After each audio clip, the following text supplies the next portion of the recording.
I have seen a lot in my 40 years on this bench. I have watched the rich walk in like they own the room. I have watched the powerful try to use their title as a shield. But what walked into my courtroom on the morning of November 14th at exactly 10:30 a.m. was something I had never seen before. A 32-year-old man, who shoved a 71-year-old Vietnam veteran to the ground in broad daylight, then stood before me with his arms crossed and a smirk on his face, as if he expected to walk right back out. And somewhere in the back of that courtroom, sitting in civilian clothes, was his father, a man with a badge, a reputation, and 35 years of service. What that father did next made the entire courtroom go completely silent. If you think you know how this ends, trust me you don't.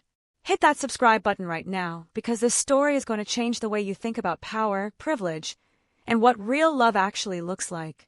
The case file in front of me seemed explosive enough on the surface. My clerk handed it to me that morning with a look I recognized, the look she gets when a case has already made the local news before it reaches my bench. I read it twice before I even put on my robe. State versus Marcus Holt, case number 2024, C-4417. Assault and battery on an elderly person. The defendant was Marcus Holt, age 32. The victim was James Calloway, age 71, a Vietnam veteran, a retired school teacher, a grandfather of 4, a man who had spent 2 tours in the Mekong Delta so that people like Marcus Holt could live in a country where the law is supposed to mean something. Let me tell you about James Calloway before I tell you about what happened that morning in the park. Because in cases like this, it matters who the victim is. Not because some victims deserve more justice than others. Every human being deserves equal protection under the law. But because the full weight of what was done to James Calloway cannot be understood without understanding the life that was risked. James enlisted in 1971 at 18 years old. He served with the 101st Airborne Division and completed 2 full tours.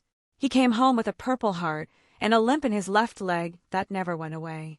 After the military, he spent 30 years teaching high school history in a public school in the same city where he grew up. He coached baseball on weekends.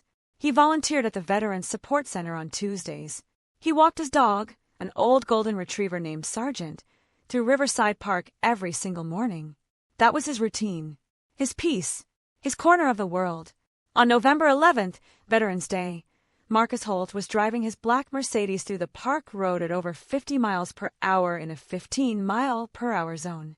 Sergeant pulled toward the road. James stepped to the curb and raised his hand, the universal signal, slow down. To slow down. Marcus didn't slow down. He stopped. He put the car in park, stepped out onto the pavement, walked straight toward James Calloway, and shoved that 71-year-old man so hard that he hit the ground and couldn't get back up on his own. James suffered a fractured wrist, 2 bruised ribs, and a severe concussion. He spent 3 nights in the hospital. When the paramedics arrived, he was still on the ground trying to sit up, too proud to stay flat on his back in public. 3 witnesses called 911. All 3 gave the same account. Marcus Holt stood over James as he lay on the ground and said, "Next time, old man, keep your hands to yourself. My father runs the city. You have no idea who you just messed with." Then he got back into his Mercedes and drove away. Now, before I tell you what Marcus Holt looked like when he walked into my courtroom, before I tell you what he said when he opened his mouth, and before I tell you what happened when his arrogance finally met something it couldn't move, I want you to do something. Drop a comment right now and tell me, have you ever witnessed someone use their family's name to escape accountability? Have you ever stood by and watched power protect itself? Tell me, because what you're about to hear is the answer to that question, and it's not what you'd expect. And while you're down there, subscribe to this channel. Less than 5% of people watching are subscribed. If you believe that badges should mean responsibility and not immunity, hit that button right now. You're going to want to see what happens next. Marcus Holt walked into my courtroom like the room belonged to him. He wore an expensive charcoal suit and a watch that cost more than most people's monthly salaries. His attorney, a private defense lawyer I'd seen maneuver wealthy clients out of tight corners before, walked half a step behind him like a well-trained shadow. The attorney carried a leather portfolio thick enough to suggest his client was prepared to argue everything, dispute everything, and outlast everything through paperwork and procedure. That's the strategy when the facts aren't on your side. Marcus didn't look nervous. He looked inconvenienced. The way someone looks when they've been called into a meeting they never wanted to attend. He glanced around the courtroom with mild interest, as if he were deciding whether any of it was worth his time. He didn't look at James Calloway. Not once. James sat in the front row of the gallery, wearing his dress clothes. His wrist was still in a brace. His Purple Heart was pinned to his lapel. Marcus Holt, the man who put him on the ground on Veterans Day, couldn't even look in his direction. That told me everything. I called the case. Marcus stood. His attorney stood beside him. When I asked Marcus how he pleaded, his attorney jumped in immediately. Not guilty, Your Honor. We believe the evidence is circumstantial, and the witnesses are inconsistent. I looked directly at Marcus. Mr. Holt, I asked you, do you have a voice? He looked at me with that same smirk. Not guilty. Thank you, I said. Now let's talk about what happened on November 11th. I asked the officer to present the evidence. Officer Patricia Ewan, badge number 2218, walked the court through the timeline with the precision of someone who had done this many times before. She presented the 911 call logs, the witness statements, the hospital medical report, and then the moment Marcus's attorney shifted in his seat. She presented the parking lot security footage from the recreational center adjacent to the park. Crystal clear. Full color. Timestamp on the screen. We played it on the courtroom monitor. The entire gallery watched in silence as Marcus Holt's Mercedes appeared on screen, moving at a speed that was visibly absurd for that road. James Calloway raising his hand. Marcus stopping, stepping out, walking directly toward James with his shoulders set and his jaw hard. The shove that sent a 71-year-old man, a decorated veteran with a bad leg, straight to the ground. Marcus standing over him, gesturing, getting back in his car and leaving. The courtroom was silent for a full 3 seconds after the footage ended. Not the restless silence of boredom. The hell-breath silence of people who have just watched something they cannot unhear. I looked at Marcus. Still not guilty, Mr. Holt? He shrugged. Actually shrugged and said, he stepped into the road. I reacted. The gallery exhaled. Someone behind me murmured something I chose not to acknowledge. James Calloway sat perfectly still, the way men from that generation sit when they've learned that composure is its own kind of power. I leaned forward. Mr. Holt, I've been on this bench for 4 decades. I have seen defendants lie with extraordinary creativity. What I just watched on that screen was not a reaction. That was a decision. You put your car in park. You walked toward a 71-year-old man. You made a choice. So I'm going to ask you again. Would you like to reconsider your characterization of what happened on Veterans Day? His attorney put a hand on his arm. Marcus pulled his arm away. And then he said something that made the temperature in the room drop 10 degrees. Your Honor, he said, voice steady and calm, like he was explaining something obvious to someone slow. My father has served the city for 35 years. He's the chief of police. I think it's fair to say I understand law enforcement, and I understand what constitutes an actual threat. That old man was in the road. I protected myself and I moved on. The fact that I'm even here is an embarrassment. The gallery didn't gasp. It went quiet in a way that's louder than gasping. I removed my glasses. Anyone who knows me knows what that means. An embarrassment, I repeated. Mr. Holt, do you know who James Calloway is? He glanced at James for the first time.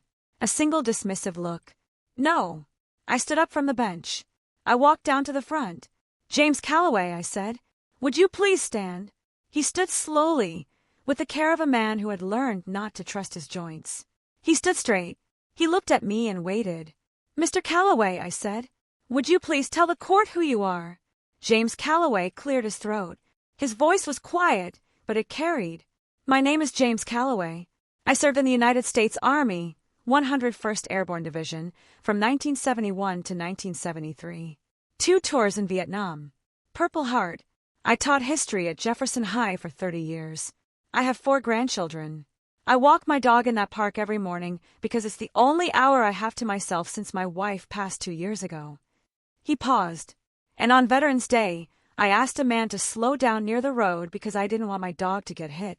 And he put me on the ground. The courtroom was absolutely still. I turned back to Marcus Holt. Do you understand what you just heard? You shoved a decorated combat veteran. A man who risked his life for this country. A man who spent 3 decades teaching children. A man who was walking his dog on Veterans Day. and you put him on the ground and called it a reaction. I looked at him for a long moment. You are 32 years old. You should be ashamed of yourself. Marcus's smirk finally slipped. His jaw tightened. His attorney was leaning toward him, whispering, but Marcus leaned away from him instead and looked straight at me. Your Honor, he said, my father will be speaking with the district attorney's office about this case. I think you should be aware of that. And there it was. The reason this case ended up on the news. The reason this courtroom is the one you're watching right now. I said, Mr. Holt, are you attempting to tell me that your father's position will influence how I conduct this hearing? He held my gaze. I'm just saying he knows people. I looked out at the gallery. Chief Holt, I said, would you please come forward? The entire room turned around. In the last row, a man stood up, late 50s, gray at the temples, wearing a plain button-down shirt and slacks. No uniform. No badge. Chief Raymond Holt had been sitting there from the beginning. He'd heard every word his son said. He'd watched the footage. He'd sat through the dismissal of James Calloway's service. And the look on his face when he walked down that center aisle was not anger. It was something worse. It was grief. Marcus turned around slowly. His face went through 3 expressions in about 2 seconds. Confusion, relief, then something close to fear when he read his father's face. Dad, he said. What are you? Chief Holt held up one hand, and Marcus stopped talking immediately. I said, Chief Holt, thank you for being here. I understand this is not easy. I paused. Your son has told this court on multiple occasions that your position and your relationships will influence the outcome of this case. I'd like to give you an opportunity to speak to that directly. Chief Raymond Holt stood at attention. When he spoke, his voice was steady, but I could hear what it was costing him to keep it that way. Your Honor, he said, my son is wrong. He has always been wrong about that. I have spent 35 years serving this city. I have put people in handcuffs who wore the same badge I wear. I have built a career on the idea that no one is above the law, and that includes my family. He stopped. He looked at Marcus. That includes you. Marcus opened his mouth. Marcus, one word. It worked. Chief Holt turned back to me. I watched the footage this morning before I came here, Your Honor. I've read the medical report. I know what my son did to Mr. Calloway. And I am here today not as Chief Holt. I'm here as a father who failed to teach his son the most important lesson I know, that a badge, whether it's mine or the idea of mine, is not a shield from consequences. It's a responsibility to uphold them. His voice cracked on the last sentence, but he pulled it back. I'm asking you, he continued, to give this man the full weight of what the law provides. Don't reduce it because of my name. Don't adjust it because of my years of service. James Calloway served this country. He spent 30 years educating children in this city. And on Veterans Day, my son put him on the ground and drove away. That deserves a real consequence. He paused. And what he said next I will carry with me until the day I retire. If anything, I'm asking you to be harder on him than you would be otherwise, because he needs to understand that my position has never been his to use. And today is the day he learns that. Marcus looked like someone had taken the floor out from under him. He was 32 years old, standing in a courtroom in his expensive suit. And for the first time in his life, the name wasn't going to work.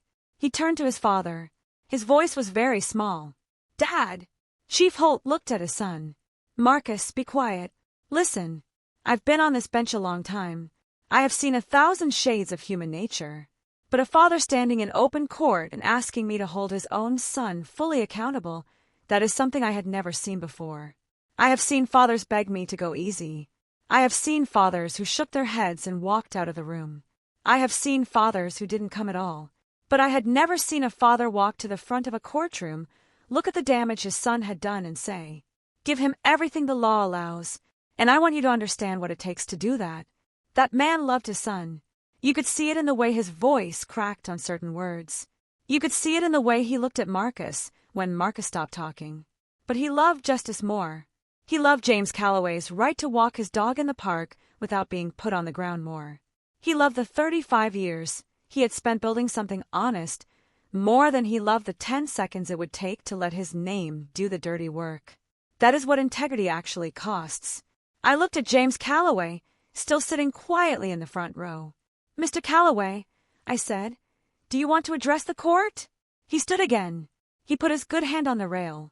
Your Honor, he said, I don't want revenge. I want this young man to understand that the people around him, the strangers in the park, the teachers who taught him, the veterans who walk the same streets he drives through, we all deserve to be treated like we're worth something. I came here today because I believe the law still means something, and because I want my grandchildren to live in a world where it does. The room was silent for a long moment after he sat back down. Then I turned to Marcus Holt and gave him the sentence. Marcus Holt, on the charge of assault and battery on an elderly person, I find you guilty. Your actions on November 11th were not a reaction. They were a decision, and that decision put a decorated veteran in the hospital for 3 nights. Here is what this court orders. 120 days in the county correctional facility, suspended pending full compliance with the following terms. 200 hours of community service to be completed at the Veterans Support Center where James Calloway volunteers every Tuesday. You will not sit behind a desk. You will work alongside the veterans there. You will hear their stories. You will carry their equipment. You will assist with whatever they need. You will complete 1 full year of anger management counseling, documented and reviewed by this court. You will write a formal letter of apology to James Calloway, which will be read aloud in this courtroom at your compliance review. And you will speak to the Police Academy's incoming recruit class about privilege, accountability, and what happens when someone believes their family's name puts them above the law.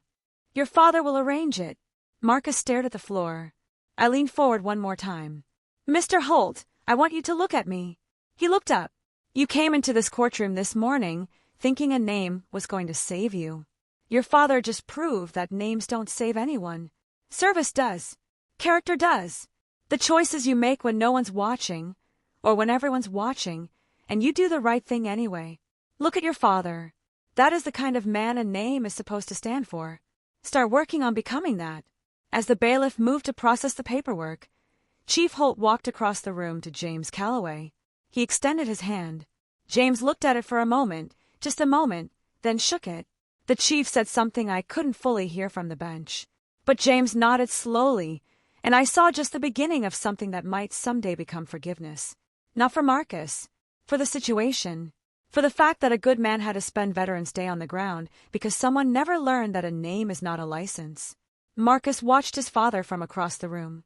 He was crying, not the performance of crying, the kind defendants sometimes produce when they realize the sentence is real. The real kind. The kind that comes from finally understanding something you should have understood a long time ago. He was 32 years old, and for the first time in his life, the scaffolding had come down. The name, the connections, the assumption that consequence was something that happened to other people. All of it was gone, and what was left was just a man who would hurt someone who didn't deserve to be hurt, standing in a courtroom where his father had just chosen justice over him. That is a hard thing to watch. I'm not going to pretend otherwise. I don't enjoy this part of the job. I never have, but I believe in it. I've sat on this bench for 4 decades. I've seen the best and worst of what people are capable of. But what I watched Chief Holt do that morning, stand up in open court in front of his son, in front of cameras, and choose justice over protection, that is the standard. That is what wearing a badge is supposed to mean. 6 months later, Marcus Holt completed his first 100 hours at the Veterans Support Center. His supervisor there, a woman named Carol Deans, who had been running that center for 18 years, filed a report with the court. She wrote that in the beginning, he showed up with the posture of someone who thought he was better than the room. He stood near the door. He answered questions with as few words as possible. He did the minimum of what was asked and nothing more. By week 4, something shifted. She wasn't sure what caused it. Maybe a specific conversation, maybe just the accumulated weight of being around men who had given everything and received very little in return. But he started staying an extra hour each Tuesday to sit with veterans who had no family visitors. He started arriving early. He started learning names. By month 3, he knew every man in that center by name, by branch, by the year they served. He remembered who liked their coffee with 2 sugars. He remembered which men needed help with their paperwork, and which men just needed someone to sit quietly beside them. Carol Deans wrote, I don't know what happened to this young man in a courtroom, but whatever it was, it worked. James Calloway wrote me a letter. He said Marcus came to find him on a Tuesday afternoon. They sat on a bench outside the center. Marcus apologized, not the lawyer's version, not the performance, the real thing. James said it took Marcus about 15 minutes to get through it because he kept stopping, and James let him stop. And then he told Marcus about Vietnam, about what it feels like to come home to a country that wasn't sure it wanted you back, about learning to find your peace in small things, a morning walk, a good dog, a park you know by heart. James wrote at the end of his letter, "I think that young man is going to be all right. I think his father's choice that day was the best thing that ever happened to him, and I think my dog would have liked him." I will never forget that sentence. I will never forget Chief Holt walking down that center aisle, or James Calloway standing with his brace and his Purple Heart and his quiet voice that carried across a silent room. I will never forget that the law, when it's applied with both firmness and dignity, can do something a prison sentence alone never could. It can change someone. It doesn't always. I want to be honest about that. Not every Marcus Holt becomes the person who stays late to sit with veterans. Some of them leave the courtroom and go right back to who they were. But some of them don't. And that possibility, that a single decision, a single moment of real accountability can redirect a life, is why I still put this robe on every morning. My father came to this country with nothing. He worked construction. He used to say that the law is the great equalizer, the one place where a man with no money and a man with every advantage in the world stand on the same ground. He believed that. I have spent my career trying to make that true, not just as a principle, but as a practice. And cases like this one remind me that it is possible. That when a father chooses honor over protection, when a veteran stands quietly with a brace on his wrist and speaks with grace instead of anger, when a young man who thought he was untouchable finally sits with the weight of what he did, the law can be what it's supposed to be. That is the lesson here. Not the dramatic moment when Chief Holt walked down that aisle. Not the sentence. Not even the footage. The lesson is that the most powerful thing in any courtroom is not the gavel. It's character. It's the choice each person makes about who they want to be when the moment comes that actually tests them. James Calloway had that character. He walked in with his brace and his Purple Heart and his quiet dignity. And he told a room full of strangers that he didn't want revenge. He wanted understanding. Chief Raymond Holt had that character. He walked in knowing it would cost him something, and he did it anyway. And Marcus Holt, I believe, is learning it, late, painfully, but learning it. That is enough. In my experience, that is everything. Thank you for watching this story to the end. If you believe that no one is above the law, not the wealthy, not the connected, not the children of people in power, then hit that like button right now. Subscribe to this channel, because these are the stories that need to be told, that need to be heard, that need to be shared with the people in your life who still believe in accountability. And leave me a comment telling me what you would have done if you were sitting in that gallery the morning Chief Holt walked down that aisle. What would you have done if Marcus had been your son? Because I genuinely want to know. Justice is not just what happens in a courtroom. It is the choice every one of us makes when someone we love does something wrong. When someone we know uses power they shouldn't have. When we have a chance to stand up or to look away. Choose wisely every single time. Choose wisely.